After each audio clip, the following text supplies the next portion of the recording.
My name is Ramasamy Jayapal. I was born in Singapore.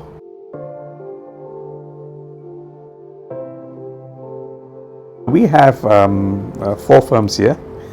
We have VP Kumaran, one of the oldest auditing firm, which is about 65-year-old, and then we got VP Assurance.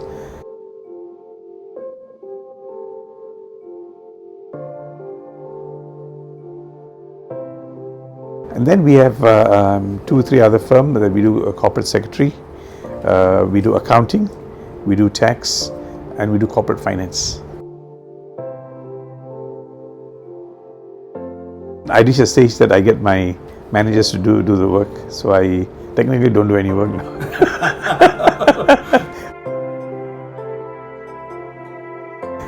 For me, it's like there's a guiding angel.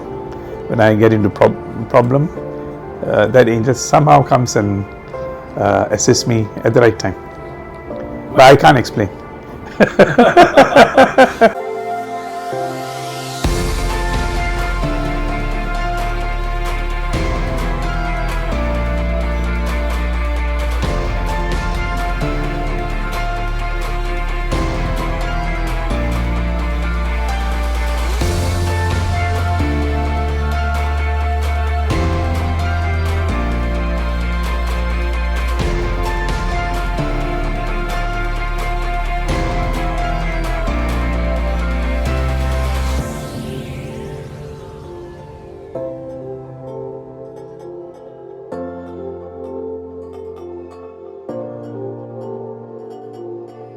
I was born in 1957. I remember it was 1963 onwards. That's where my memory started. My early days, I remember I stayed at Potong Pasir, near Mayapachettiar Road. That's my early memories. That's how we went to St. Andrew's School, walking distance from there. We have neighbors. We have Indians, we have got Malays, we have Chinese. It's a big kampong area. I remember there was no water. You need to go to the well at the back. And they used to bring water for shower. There was no pipe. My father is a businessman. He was running a freight forwarding company, and he was in property business, and construction and property. So he was involved in demolition of old buildings, and then moved into freight forwarding. Yeah, but he died early. He died soon after we shifted from Mayapachettiar Road to Hillside Drive. Another kampong as well, but that one he bought the whole area. So he passed on in 1966. So what happened is, after that, he was the only one who was running the business, so they had to liquidate everything, including selling the land as well. Because then my brother was doing his medicine in India. My sister was also, so they liquidated everything to pay for the education. After I finished my A-levels, then I had to go to army. Yeah, 2 years, two and a half years in the army. While I was in the army, I had an easy life in the army, so I had plenty of time. So I started doing some business. Together with my brothers and friends and nephews, we started to buy and sell second-hand cars. And in that process, one of the advertisements we put to sell, we had a call from Christmas Island. They wanted to buy cars to export there. That's where we started with exporting of cars to Christmas Island. So at one stage, we were one of the major provider of reconditioned cars. We don't call it reconditioned cars, second-hand cars, especially the luxury cars, Mercedes, BMW, all the sports car. We were exporting to Christmas Island, and we made a lot of money at that time. I used to go do the sourcing. Go to the advertisement, look at which are the cars for sale, and then we go and negotiate and buy them. So when you buy a car, you buy the car and you buy the PRF as well. Preferential additional registration fees. So you can divide that into 2. You split it into 2. Car, you sell the car overseas. PRF, you sell. So it's 2. When you buy one component, but you split it into 2. You need that marketing intelligence to see which niche you can go so you can make the money. So you need to know the right crack in between for you to make money.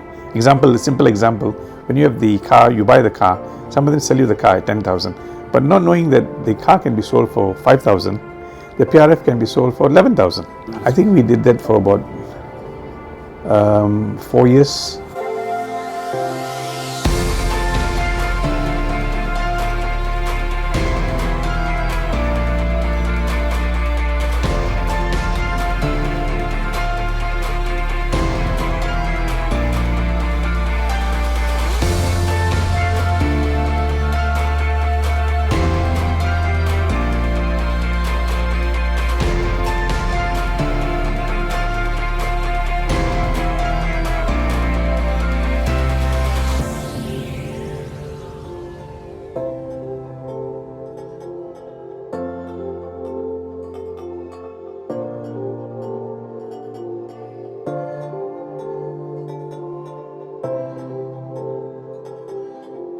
2 years I was the auditing firm.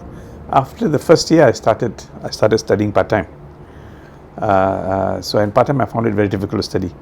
So I was struggling. So I then decided, let's back up and go. I finish it once and for all. Go to London, finish the program, spend 4 or 5 years there. Finished and came back. Same firm that I was working before, they offered me a job. So I joined the same firm. At the time, a gentleman called David Tong, and we were Tushos at the time.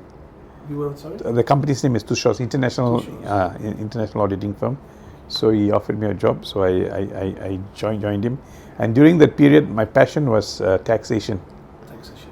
So I went deeper into taxation, because I used to get good grades for my tax subject in the UK.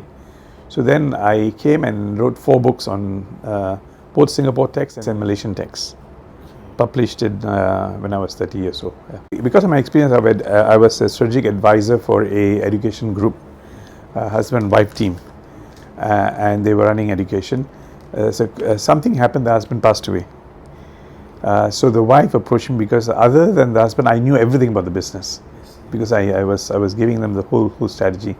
So she gave me an offer I could not refuse. So I jumped ship. I went in as a salary. I went as a general manager. Oh, okay. Then I went as general manager. Then subsequently she said, "You running it well. You buy over my son." She wanted to retire, so she retired to New Zealand. 2 years I was a managing director for Stanford College. Eric Pereira gave me a contract to run his business. So 2 years I was running concurrently in the same place it was in Colombo Court. So we took another office. So we had Stanford College running on one side and open learning another side. So that's why I gained more experience on the distance learning because they were also doing distance learning. So this is where the whole experience on distance learning came. And from there onwards, we got universities after university. And then we took over another company called AEC College. We decided that we can't have 2 brands, we needed one brand. So we closed the open learning brand and developed the AEC. And when we took over the firm AEC, they already had a campus in Queen Street. So we shifted everything to Queen Street and drove up because we had so many classrooms. We were able to get 20 universities, and we grew very, very fast. And to an extent that we listed the company in the London Stock Exchange in 2004. Then I retired in 2005 because I'm not a PR person, and I don't like visibility. So I said, this is not my cup of tea, running a listed company. I want to go back to my profession. So 2005, I came back to my profession, which is auditing. So I joined my partner. You joined your partner? He was waiting for me. Oh, okay. Oh, he was waiting for you. Okay. He was courting me 5 years before and saying that please come, And at this stage, I don't want to go into too many businesses. I'm very selective. I'm happy with what I have. A good family, good social network. I enjoy my life, I go back whatever time I want. I come to office whatever time I want. I'm happy.